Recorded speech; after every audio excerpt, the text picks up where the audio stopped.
Hey there. I'm excited to announce this to you today. This is what you've been waiting for in your spiritual quest. This is something I've wanted to do for a long time, and I'm finally ready to announce it that it's ready to go. It's the Grief to Growth Community Circle. Now, this is a sanctuary where like-minded souls are united in their journey through grief and towards personal transformation. It's more than just a place. It's a beginning. It's a commitment to growth and understanding. Here you're finding not just a community, but you're entering a circle of trust and depth. You're going to engage with interactive coursework.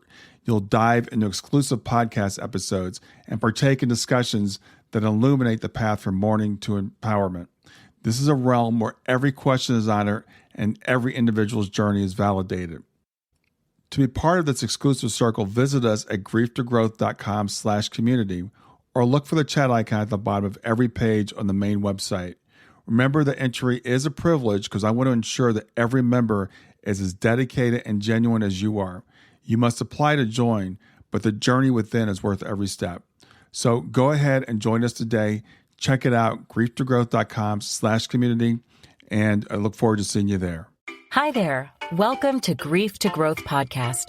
Your host is Brian Smith, spiritual seeker, best-selling author, grief survivor, and life coach. Brian believes that the worst tragedies of life provide the greatest opportunity for growth. Brian says he was planted, not buried, and he is here to help you grow where you've been planted by the difficulties in life. In each episode, Brian and his guests will share what has helped them to survive and thrive. It is his sincere hope this episode helps you today. Hi, everybody. This is Brian. I'm back with another episode of Grief to Growth. And today I've got with me Ruthanne Warnick, and she's an advocate of capturing family stories and experiences to connect generations. She's a family legacy guide, and she helps individuals glean the most important stories, experiences, lessons, and words of love, and combine them with photos to create a lasting family treasure. As she puts it, if a picture's worth 1,000 words, a picture plus the words is priceless. As some of her family members have passed away, she began to realize how many family stories died with them and how valuable the stories and words are and how valuable they would become. So after becoming a certified guided autobiography instructor in 2012, she founded Capture the Journey to help others take action and avoid the regret of waiting until it's too late, as well as to honor those who are already gone. So with that goal in mind, she speaks to audiences of all sizes. She conducts workshops and she shares tips and resources to provide ongoing support. She creates guidebooks and other resources. She's a co-author of a recently published book, Life Boost, Volume 4, and she's the author of numerous published magazine articles. In addition to her legacy work, she has experience over the past 30 years has included nonprofit administration, as well as volunteer leadership in a national women's organization. Advancing from the local to the regional and to the national level of leadership, she's engaged, mentored, and trained hundreds of other women to become leaders themselves. So with that, I'd like to welcome Ruthanne Warnick. Thanks so much. It's great to be with you. Yeah, I'm really excited about having you here today. I think this is a very interesting topic. I deal with people mostly in grief, and that's usually after someone has passed. And when I hear about people helping other people build a legacy, that's interesting because I think that's something that when we go into grief, I think we really start to appreciate that. So the first question I wanted to ask you, though, is what is a certified guided autobiography instructor? So guided autobiography is actually a specific method that can be modified, but it's a method of thinking of our families or our stories as not a continuum of your life story, but using different themes to focus on what stories you want to share, capture. So a theme, for instance, would be a branching point in your life. Something that happened to you or something that you caused to happen, because you chose to have it happen.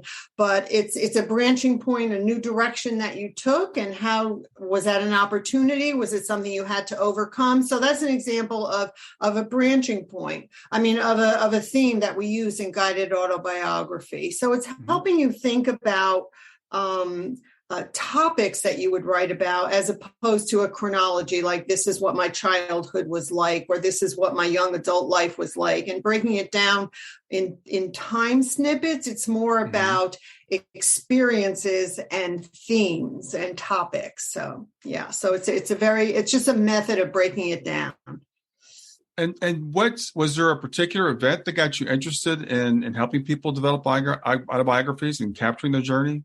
So I have to say that it probably goes back to when my father passed away, which is now 28 years ago. And even at the time, while I was, heartbroken, it was still some time later that I came to understand that with him went so many stories of his life, of his parents' lives. His parents were both immigrants. What was that like? Their parents' lives. And I realized how much was lost, and it kind of expanded from there. He still has a brother who's still alive, and he's 99. And so I started to just kind of glean some stories from him. And I realized how much I didn't know, and how much wonderful legacy there was that I had no idea about. And it just expanded from there in terms of the stories, but also the messages, what we can learn. And I really started to think about what do we learn from other family members, and how do we share them in the present? So an example of that would be my father wrote me a letter in his own handwriting. Of course, that was probably the only way you could do it back then. But when my husband and I were getting married, so that's now over 43 years ago. So he wrote me this letter, and he was sharing with me what it takes to have a successful marriage in terms of trust and integrity, and just different things that he was writing about. Not only had he been married, obviously, but he was a matrimonial lawyer, so he dealt with divorce and relationships quite a bit. And so he wrote this letter, which was it was tended to be in the moment, like I was getting married in a few months, and it became a legacy letter really to me, because all these years later, I can pick up that letter and I can read it and I can visit with him. And, he was sharing his experience with me. So when we think of stories, we sometimes have to think a little bit bigger than a memory or an event. Stories can be an expression of how we feel about something also. So when I came to understand that and the impact that all of that can have within the family, it just sort of expanded and it grew from there. Yeah. So how did you became a certified, I can't remember what the term was. Instructor. Again. Yeah. Certified instructor. And then you started your own company, Capture the Journey. Is that correct? I did. I started doing workshops. I was doing workshops where each week we would focus on a different theme. And that's how the method works. I mean, you basically have a different theme each week. And you write them, not during the workshop, though. You write them at home on your own time. And when you come the next week, you share your story. If you so choose, you share your story with others in the group. So its impact is that you have the experience of writing. So when you think of a memory, it's like, a few sentences, but when you're writing the story, it ends up being much more in depth, right? Because you're thinking about how you felt and what that was like, and even include, all of the senses in it. Then you share it with other people. So now you have the opportunity to share your experience, and they have the opportunity to learn from your experience. So that's really how that method works. I sometimes do it not in a workshop format because I think that people can still benefit from the concept of using themes to write their stories without always having to be in a workshop. But yes, then I started doing workshops, guided autobiography workshops, and then legacy letter workshops, and it grew from there. So. Okay. So I know you do guided autobiographies. Is there a difference with that in the legacy work? Is that because I'm thinking the legacy work might be with other family members. Is that correct? So the legacy work is it's all really the same bucket, if you will. There's different components of it. So if you think of family stories, if you think of family legacy, even if you think of legacy letters, they're a combination of your stories, stories of past generations that either you heard and that you want to make sure get captured and shared, or they can be your stories of experiences with other family members, like your parents, like your grandparents. And, in your case, even with your daughter, like just being able to share those stories of, you're not really sharing her story because only she can share her stories directly from her perspective. Right. But you could share them in terms of your relationship and your experience with another person. So it's all interconnected, because you can't, even if you're telling your own stories, in some ways you were influenced by what your family life was, what you learned from your parents or your parents' stories. Again, your relationship with your children, they're also intertwined, that you can't really separate them, but it's really up to the individual. Even in a theme, do they want to focus on paying tribute to someone else by sharing their stories that they know, or do they want to tell their own stories, or all of the above? So it becomes a very individual exercise. There are no rules, so to speak, in terms of what you write or how you view your own family legacy. Right. Well, it's interesting because I think you're the third person I've talked to about family legacy things. And one was a young man who his father had passed when he was young. And he wanted to really understand his father a little bit better. So he interviewed a lot of people in his family. And what he realized is, like, people are kind of like diamonds. We have different facets. So you're a husband to your wife, but you're the brother to your brother or sister, and you're the son to your parents. And he just found this really interesting, talking to different people about different aspects of that person. Mm-hmm. Mm-hmm. Yeah, that's a really interesting concept. I'm actually working on something right now. I lost my sister about almost 10 months ago. And I'm putting together, mostly for myself, but ultimately I think it will be something that I'll share with the family. But I went back and tried to find all the photos I could find with the two of us as sisters. Some of it includes also my other siblings, but it's really this dialogue that I'm having with her in terms of capturing the sister pictures and the memories and the stories and what it was like to lose a sister, which is different than losing a parent. I mean, they all represent some level of loss, right? But the relationships are different, right? So if I was to compile a history or a full tribute of my sister, I would get her kids' perspective, her husband's perspective, my siblings' perspective, her close friends' perspective, like you're just saying, right? I'm keeping this one focused, and I'm just doing it from my own sister perspective. Sure. But it's an interesting exercise, because sometimes I start to meander into bigger experiences, and I'm thinking, no, this is just about the sister thing. So, and again, though, it can be whatever you want it to be.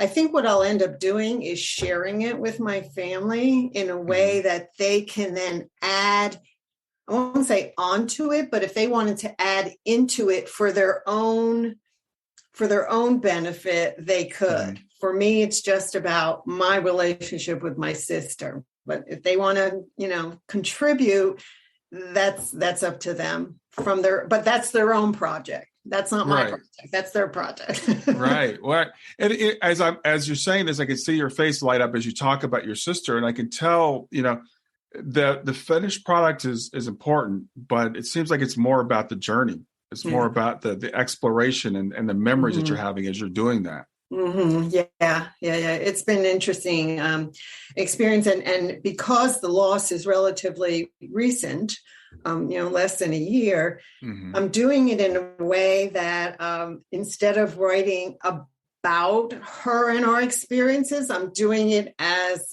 a combination of capturing the stories while writing to her at the same time. So I'm telling the stories as if I'm speaking to her, and I'm saying things like, remember when, and, kind of writing about the experience, but in a more intimate way, right? It's like I'm writing to her, even though in the physical, she's not here anymore. So.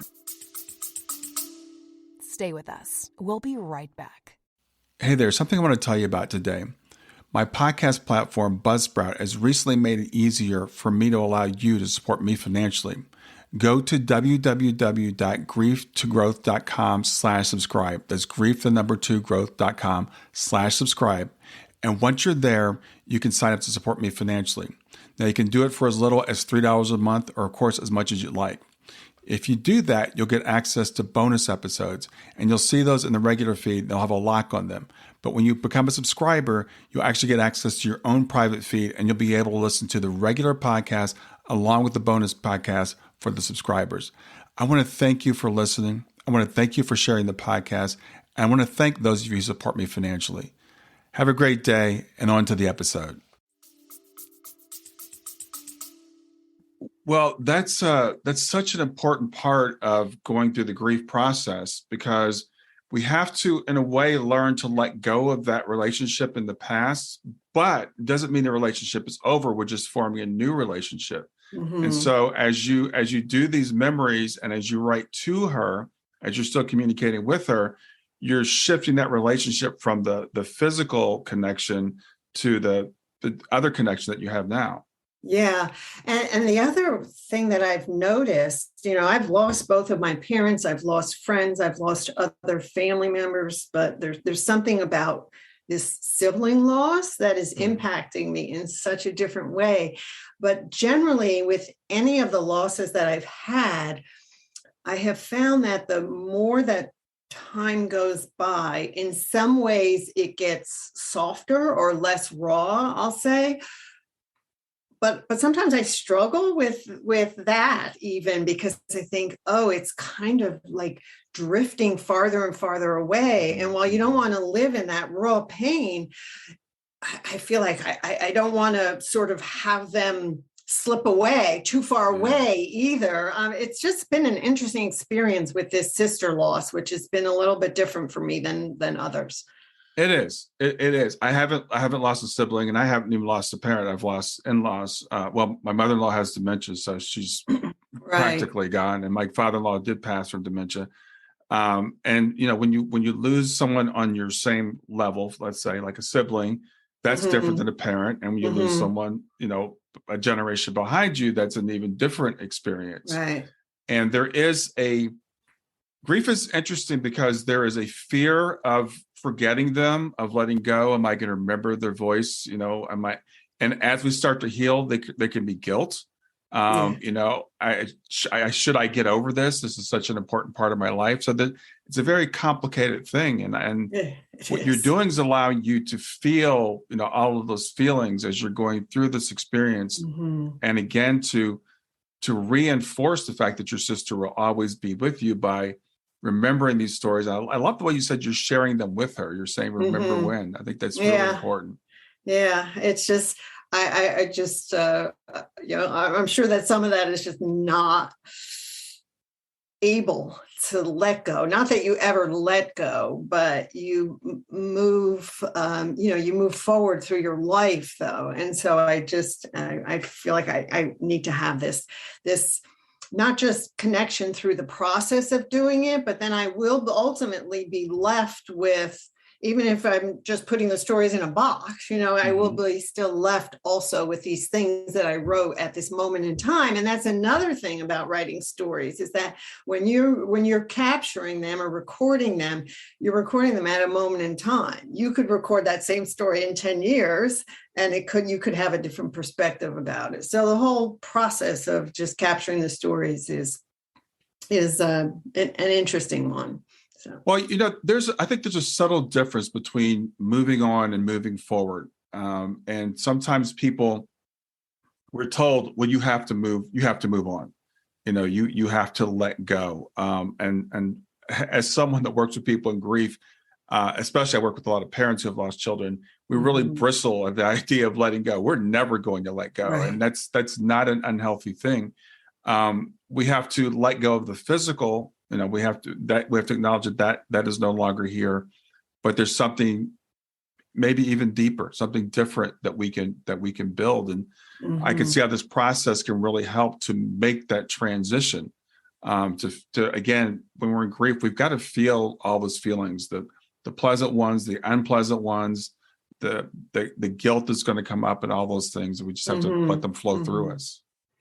And there's an aspect of the stories that also in some ways allows that person to continue to live on through the future generations. So when my mother passed away, which was 5 years ago, but many years after my father passed away, I decided I needed to do some sort of tribute to them. And while it was less about the in-depth stories, it was kind of a high-level overview of their parents, how they got to the United States, not so much as a genealogy, but just a perspective. Okay. And then it was meant to be a tribute to my parents of what were the highlights of their lives, whether it was through their careers, their volunteering, their having children.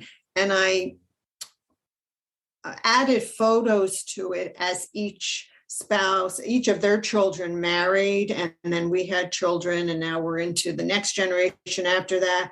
And I put that together as a means of making sure that all those generations continue to get passed down through the generations, because I feel like I'm going to say this in the reverse. I don't want to feel like they lived and they passed away, and that somehow they'll don't know why I'm struggling with the right word right now, but they will somehow, it's almost like I feel like I need to make sure that they continue on through the generations. I don't have to know every story and every aspect of their lives, but I feel like they had to have mattered in our family. I guess that's the word I'm trying to think of, that they mattered. They mattered not just to me, but their parents mattered to them. And it's this continuum of if I don't do that, then my kids won't know, their kids won't know. And I think that in some ways it's robbing the future generations also of not knowing their it's beyond lineage, because this is so much bigger than genealogy, which I consider to be fun and interesting, but it's more like data to me, right? It's like, when were they born and when did they die and where did they live? And but how did they live? That's the story, how did they live? And that's what I feel compelled essentially to collect. Yeah. Well, human beings, we love stories. We grow by stories. We thrive by stories. We're some of the only species that can learn from others' experiences. So the stories are the important thing. My father got into genealogy quite a while ago, and I frankly find it boring because it's data. It's like someone's name. It's this year dash this year, and they married this person that I don't know. Right. I would much rather know stories about them. So I know a few stories about my grandparents and my great grandparents, and those people are much more interesting to me. But even more so, you say, that they mattered. they of course matter, but we don't understand how they matter. We don't understand the influence that they had on their children that they might have had on you. So, for example, your children knowing more about your mother's story tells your children more about you. Yeah. So as I was fortunate enough to live with my grandmother for a long time. And living with my grandmother, I heard her stories about growing up, and I heard my mother's stories about growing up. So then I got to know my mother, like where she's coming from, which helped me understand her. Right. Yeah, it makes perfect sense. My husband frequently tells this story about his father, which again is using story to demonstrate a value. He was about 10 years old, and he was in the Scouts, and there was some special Scout meeting. So they're all sitting there, and all the new Scouts get to introduce themselves. And he had this friend who was of Japanese descent, even though, so one of his parents was Japanese. And this would have been maybe the early 60s. So there was still a lot of sentiment about Japanese in this country following World War II. So this young boy gets up to introduce himself, and the scoutmaster, the leader of this meeting, made the most unbelievable comment, and I'll give a soft version of it, which basically said, we don't want your kind here. So, but he said it in a much less kind way than that, and the room was just silent and no one spoke up. I mean, you can tie a lot of that to what goes on today, but so no one spoke up. And this boy and his father got up and left the room. They were humiliated, of course. And my father-in-law leaned over to my son, who was, again, he was 10 years old, and said, if they're leaving, we're going with them. And they got up and they left, and they never went back, because that was just not a troop or an environment they were going to be in. And that lesson was so profound to my husband. It explains in a story why he has the values he does, why he respects people as individuals, not as part of, some larger group, and how we've instilled that in our children. But we can use story to say, that's an example of how I learned that and why I demonstrate that now myself.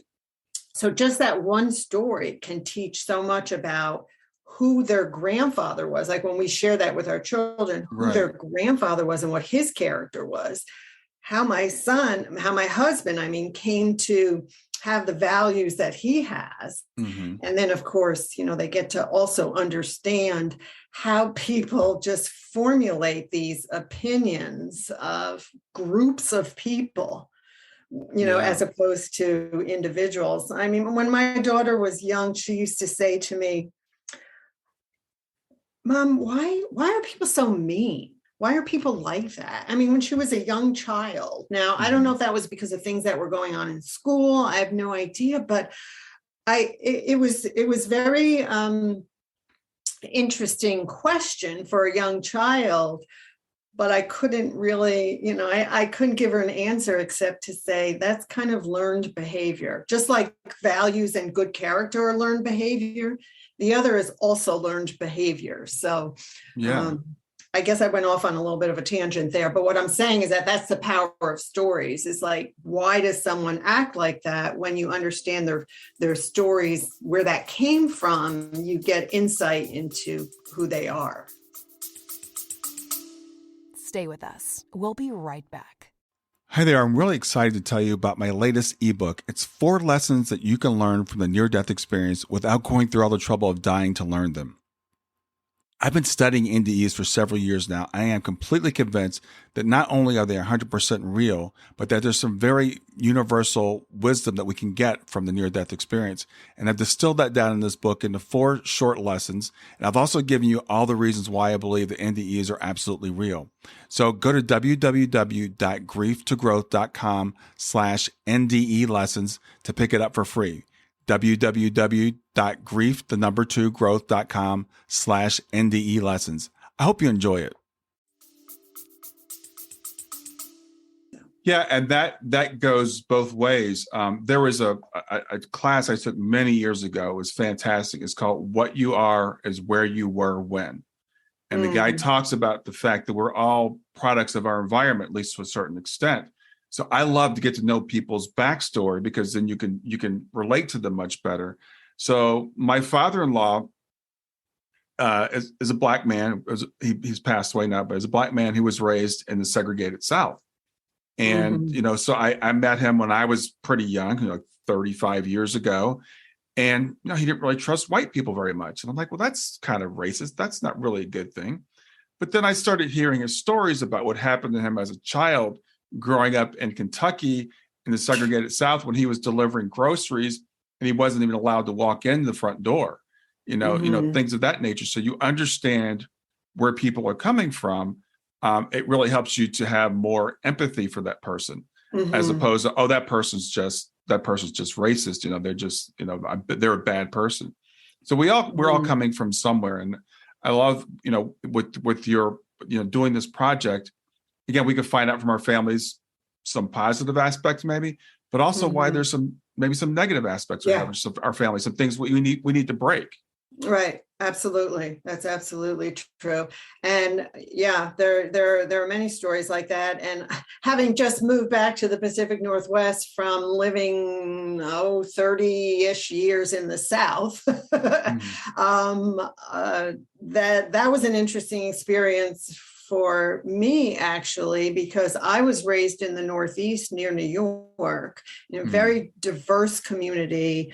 And of course, New York is very diverse. Now, it's true, I was living outside of Atlanta, but when we first moved there in 1990 to Alabama, I was really quite concerned myself, talking about like, what is your story and what is your history? So I was a female. I was a Jewish female from the North. And so that was my experience, right? And so now I was moving to Alabama, which I had all these stories in my head about what that might be like before I got there. Right. And interestingly, some of it played out and some of it didn't, but it was based on my concerns and my fears from the stories that I knew about, whether it was racism, anti-Semitism, all those things, all those isms that make up your story, right? Yeah, exactly. Yeah, exactly. And like I said, with this, with building this legacy and understanding and diving deeper into our own backstory, because a lot of times we don't even understand our own motivations, right? Things happen to us, but we don't really process them. We don't think about how they impact us. And I like what you're saying. This is not just, let's just do a timeline. Let's do thematic things. Let's talk about things that changed in my life or things that either set me on a different course or I decided to take a different course. Or why you even make decisions, which is related to taking a course, but a path. But just any decisions that we make are all influenced by that. You were saying something earlier that reminded me of when I was in high school. Without completely dating myself, but when I was in high school in the late 60s and early 70s, there was a lot going on in this country at that time with civil rights. And my high school was very diverse. So there was a lot going on in my high school as well.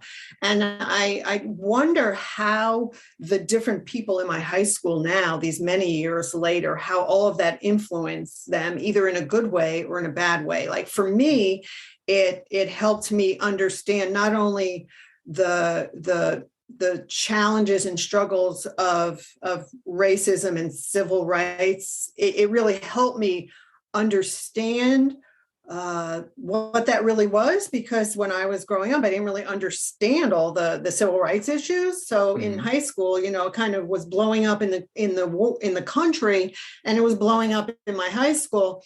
And I think that might have been a turning point for me in terms of understanding how you had to view every person on their own merits or their own whatever the opposite is of merits. You know what I'm saying? They're their own Right. bad character. And now that I'm even talking about this at this moment, I'm thinking, yeah, that was probably a turning point for me, not in a moment, but in an experience Right. over years, to say, I can't say that, all of this group people are bad or good, or just like you can't say that about any group, whether, for me, it's being Jewish, or, whether you're, Asian. It's just an interesting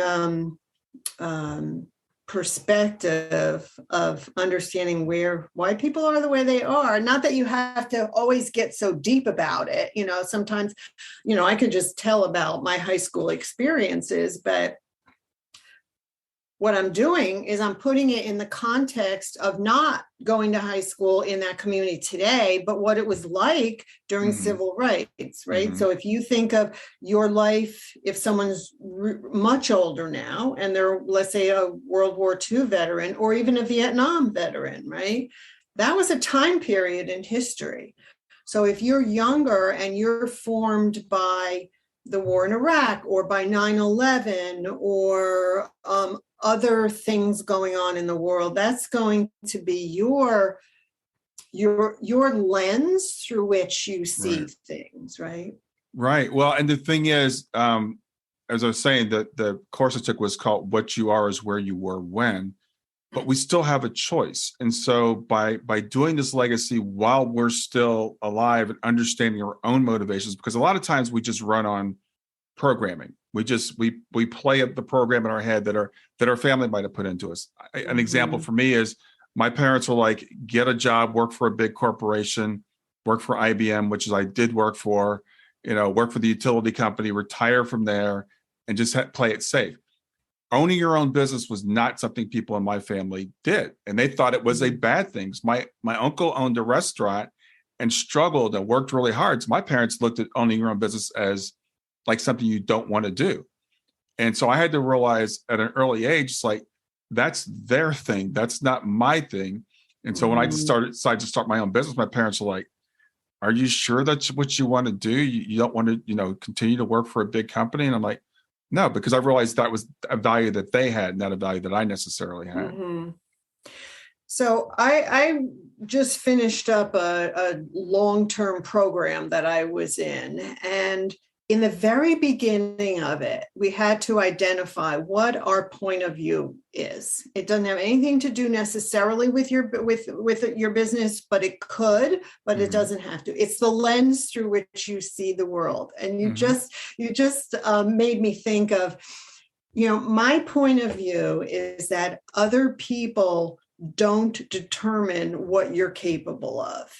Only you allow them, you become influenced by what they think you're capable of. And that's where you run into trouble, right? So this, just what you're saying right there, like completely spoke to my point of view, the lens through which I see it. And I think of all the decisions that I made based on being influenced by other people, saying what I could do, what I should do, you're not really capable of that. And so it's the same thing, like you're saying with the, doing your own business, you have that choice to be influenced by them or not. They don't get to determine that. We determine it, but we allow ourselves to be influenced by the outside. So that's. Yeah. And I know you work with a lot of women, and I know that, speaking stereotypically, but stereotypes have reasons. Women are not really taught how to be leaders. And we've gotten better, but subtly women are taught, kind of what I was taught, like just go get a job and don't try to step out and be a leader. So I love what you're doing, helping people to break that mold. And again, I think this legacy project could really help with that, to help where some of these things might have been formed, because people will try to put us in the box. It's not a bad thing. They think they're doing it for our protection, but they will put limits on us that we don't have to necessarily accept. Right. That's right. So yeah. Speaking of, women and how being a woman can influence you, I just finished writing an article for On Purpose Woman magazine. And this particular article, it was called Motherhood, Mentors and Me. And the gist of the article was what that was like when I became a first-time mother. So this is an example of a story. And that's why I say at the end of this article, this is an example of a story that I can share with my own daughter and my son too, but in a different way, but share with my own daughter to say, these are things that you will want to think about if you're thinking of having a career, as she's envisioning her career now, and you want to have children and a family. Is not for me to say how you should choose or make this decision about how you're going to work all that out. But here are some things to think about based on my experience. And when I became a first-time mother, now my daughter is 36. So this was, if you think about it, this is going back basically to the mid-1980s. And when I became a mother, I had the biggest struggle over, do I continue my career? Do I put it on hold? I allowed the outside world to somehow belittle motherhood, and to say, oh, well, if I don't continue with my career, then I'll just be a mother. And I was like, oh my God, the word just, like, do not use the word just, right? And so it was a huge struggle for me. Now I don't know if it's a bigger struggle now or less, because I think maybe now women are expected to have some career. So maybe it's even a worse struggle now for women to say, I'm just a mom, or I'm going to take these 8 or 10 years off and then go back to my career. And what happens to a woman if she breaks in that career? There is no going back. Like, you can't pick up where you left off, and so it's a very complicated thing, but that's a story that I tell because I say, look, I'm not saying give up your career and have kids. I'm not saying have kids. I'm not saying don't have kids. I'm just saying, if you're trying to manage all of that, here are the things that I learned, and that I'm going to just at least say, think about them in your decision making. I didn't have someone help me think all that through. Right. So for me, it was like, I don't know what to do here. I don't know what to do. I didn't have any path to help me navigate it. So. Yeah, that's part of that living legacy, I think, that we leave. And it's funny. I just had this conversation with my daughter 3 or 4 weeks ago. We had a 3-hour drive back from a wedding that we had attended, and this topic came up. And she's 26 and she's just starting her career, just got her master's, and I think it's tougher for women now than it was. My wife. It was funny because when we got married, we didn't even talk about having children. We had the child. And she said, well, if we ever have children, I'm not going to stay home. But when she looked at my daughter, she went to work part-time for 3 weeks, 3 months, maybe. And then that was it. And we homeschooled both of our kids, and she gave up her career, air quotes. Right. Yes. And I was telling my daughter, I said, there's no right or wrong answer. I mean, having a child and being a mother is a huge blessing, and it's not just being a mother. It's like the most important thing you can do. But women, and with marriage the way it is now, a lot of marriages don't last. So women don't want to depend on their husbands. And I'm like, as you were saying, all we could do is like, here's our experience. This is what your mother did. We're really happy with the decision that she made. You have to make your own decision. Here are the pros and the cons and the trade-offs, and it's tough. But that's the beauty of writing these stories and creating, legacy. It's so much more than just memories, and certainly much more than genealogy and all of that. So, if I could ask my mother now, if it's almost like you can't even say, if you had to do it all over again, would you do it the same way? Because that's thinking in 2022, right? as opposed to thinking in 1949 when she had her first child. So Right. life was very different. So you have to put it in the perspective of time also, which is what I wrote about in this article. But as I was just saying it to you, I'm thinking, there was, while we had the choice to have a career or whatever back then, there was not really an expectation that you would or you wouldn't. It was just Right. kind of, you just did what worked for you. Whereas now I think there is an expectation, like there's so much the other way that women are expected to achieve and succeed, or however you define that. And so then what if that's not for you, right? So, well, yeah. I was saying to her, I said, in the scope of history, and this is why it's important to know history, women weren't really in the workforce until the 1940s when they needed to go into the workforce because the men were all off at war. Right. Before that, there were traditional roles, which people buck against now, but I call it a division of labor.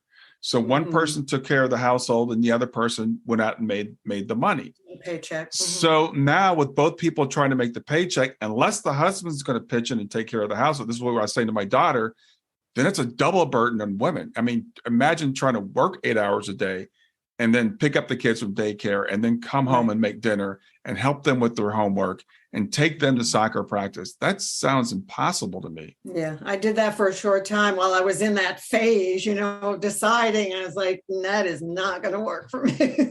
Yeah. But I think of like, for instance, with my own mother, like all the volunteer work that she did. I mean, magnificent things she did for no pay, we'll call it. But the payoff was really much greater than if she had gone to some job, Absolutely. sort of thing. So that's a lesson also. There are different ways to contribute to your family and your community without there being a paycheck. So there's lots of lessons, lots of stories, lots of, some of it is family history, which is also important, but they're all in the stories. So on my father's side, both his parents were immigrants. My mother was already second generation. My husband's family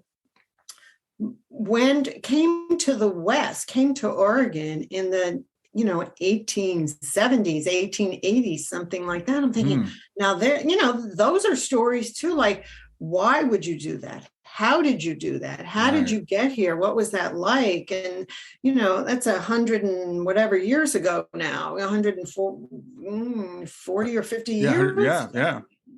And then my grandmother, just at 16, she got on a boat. You didn't just like fly over to the US and say, I don't like it, so I'll fly back. I mean, it was really a big deal, right? And then you had to cross the ocean, and then you had to find a job, and you didn't speak English.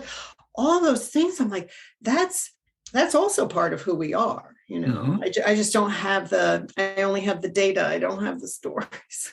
Yeah. Well, I think the stories are really important. And it's great that, we are at a point now where we have the technology to capture some of this stuff and to keep passing along to future generations. And again, because things have accelerated so quickly, the way the world has changed, at least giving them the little bit of wisdom that we have from when we were coming along and decisions that we make can give them another data point to make their decisions as they go forward and help people understand, like you said, that the value of like my grandmother living with us when I was a child was so huge.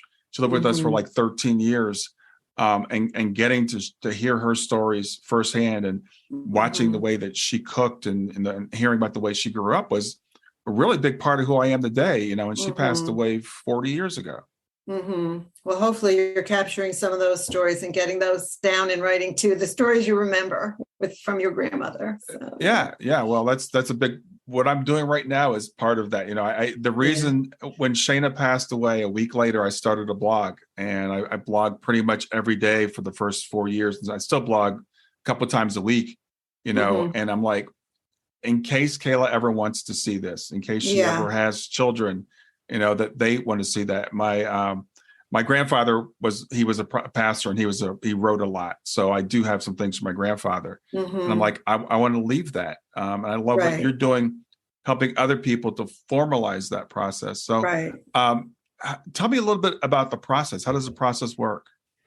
So there's different aspects to it. One of the things, I have a free download on my website. It's basically, you brought up technology. So I say to people, look, don't worry about the finished product right now. The Right. goal is the two of them. One is to actually, capture them so that you can share them.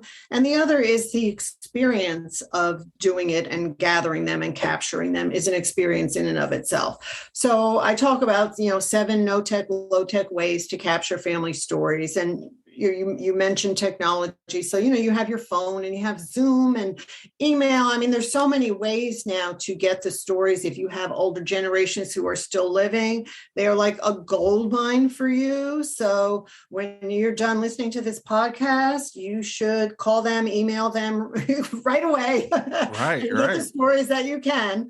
While you can, because regret is a big, big piece of it. So I say, okay, focus on getting the stories. You could have them in your phone, typed up or in a box. That's the focus right now. Then you can be more creative about what you're going to do with them, and don't focus on it. But there are other ways that people can be more deliberate and intentional as well. For example, when my mother turned 90, we decided that we should create actually a tangible gift for her. So we did have the end in mind on this one. And we had all of the children and our spouses and all of our children, so her 9 grandchildren. And we all submitted to me. Everybody could submit 3 photos that represented, that either had grandma, her in it, or was something about her, a special memory. And we all wrote about something special that we learned from her, or that was meaningful to us about having her in our lives in some way. And we gathered all of those and we made those into a book to present to her in the present. So she had the opportunity to see it herself rather than write about her later, which would be something she would never see, right? We took the opportunity to say, look, if someone's alive today, share it with them now. And that's why I focus on these legacy letters, because one of the things I like to talk about is that if someone passed away, or when someone passes away, right, and you're asked to deliver the eulogy for that person, right, we have all these accolades and how wonderful they were, and whether they were a friend or whatever they were. And it makes me think is that the one person who really should hear all those things is the one person, right, who's not here. So it's an exercise that I do in my legacy letters workshop, is to say, if you're writing a letter, whether we call them letters in quotes, and it can be a simple letter, and it can be much more creative. But I say, okay, think about it this way: if you're passing some message on to your children, or you want to write to your parent about lessons learned, if you were delivering their eulogy right now, like, what would you say to them? What would you say about them? So that can be part of what you want to pass on. Like what is, how would you affirm this person in the present versus, saying it as a past tense, they were this. So in terms of the ways I work with people, I work one-on-one with people if they have a special project, like I was mentioning the one that we did for my mother. So there can be special projects or a special person that they want to honor, like maybe one grandmother, that's up to them, whatever. That's a very individual conversation that I have with them about what they're hoping to accomplish. I do workshops. And I'm actually just about to launch my guidebook on writing legacy letters, and it's called The Important Things, What I Want You to Know.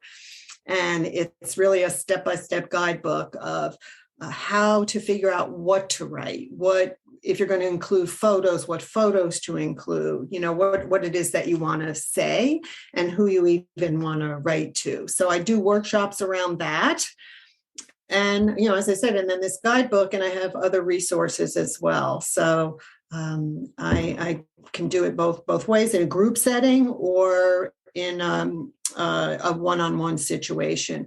And again, with today's technology, all that can be done, virtually.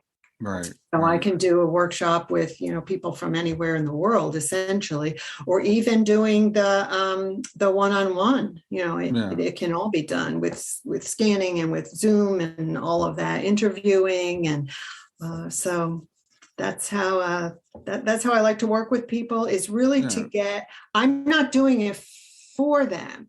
I'm guiding them because I don't know their stories. I can't do it for them. I can't write it for them. I can give them all of the pieces, all of the guidance. And if they need it, I can give them all of the hand holding if they need that too. Mm-hmm. If their goal, so if they're committed to the project, in other words, even if it's a group workshop, right? If they're making it a priority and they're committed to the process and its completion, then I'm happy to help however I can. Okay, great. So you said the guidebook that's not quite out yet, or is that coming soon? Yeah, it'll be by the end of October. So that's really coming. Yeah, that's really coming soon, and it'll be digital. And I will have a fabulous launch opportunity. So I hope people will take advantage of that. It is it's a do it on your own, because some people, the days of the workshop don't work out, or they're more of a do it yourself. What I say to people is that if you're not going to do it though, then please, either reach out to me or make some sort of commitment to do it, because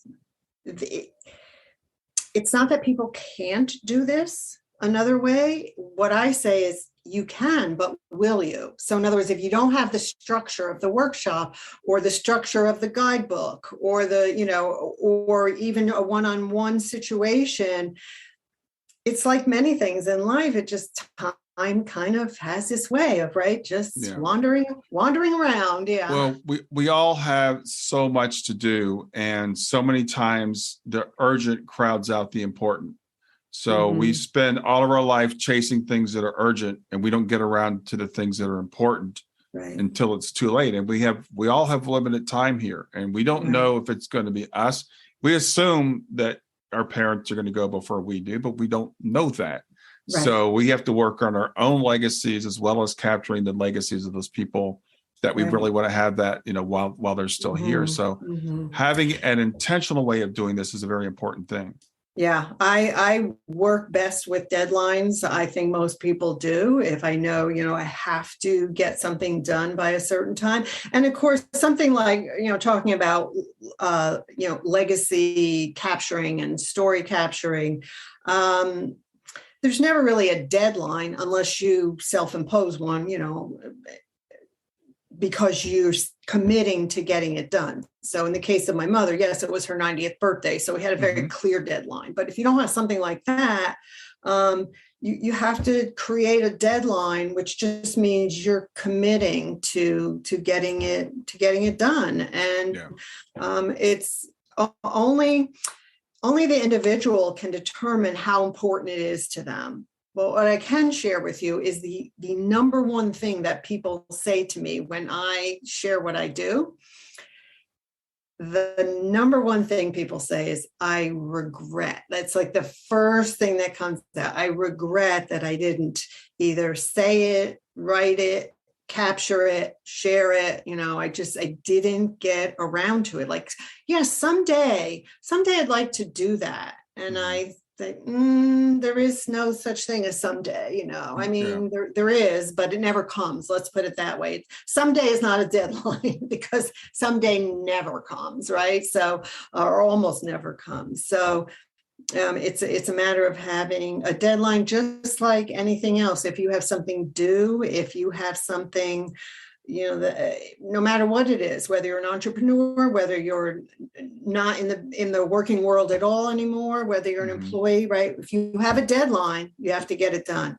And this is just a deadline you have to impose on yourself. Well, the thing is, we all have a deadline. We just don't know when it is. Right. So that's why it's important to, I as a coach, I would completely 100% agree with you said.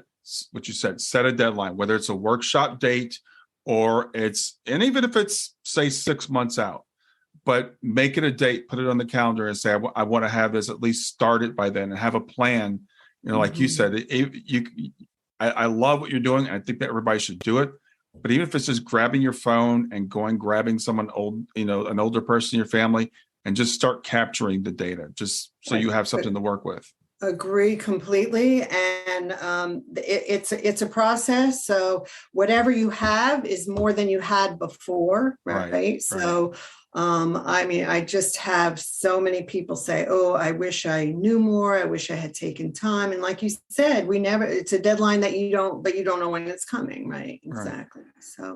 So, look, I have to impose my own deadlines on myself. I have to say, okay, we have a family event coming up in the middle of November. I am getting my sister's, even though I said my sister's project was really for me, I'm like, no, I'm going to make sure that is done by the middle of November when I'm going to see these people. Whether I decide to share it with them or not is, so I made a deadline. Actually made a deadline on the calendar. So, and that clock is ticking. So awesome. Well, Ruthanne, it's been a pleasure meeting you. It's been a pleasure sharing what you're doing, this Capturing Your Legacy. I think it is such important work. Let people know where they can reach you. CaptureTheJourney.com is the easiest way to reach me, because if you want to, you'll see my email address there. You'll know if I have any upcoming workshops. You'll know when that guidebook is released. You'll be able to download my 7 no-tech, low-tech ways to capture stories. So it's all on the website. So the easiest thing I can say is CaptureTheJourney.com.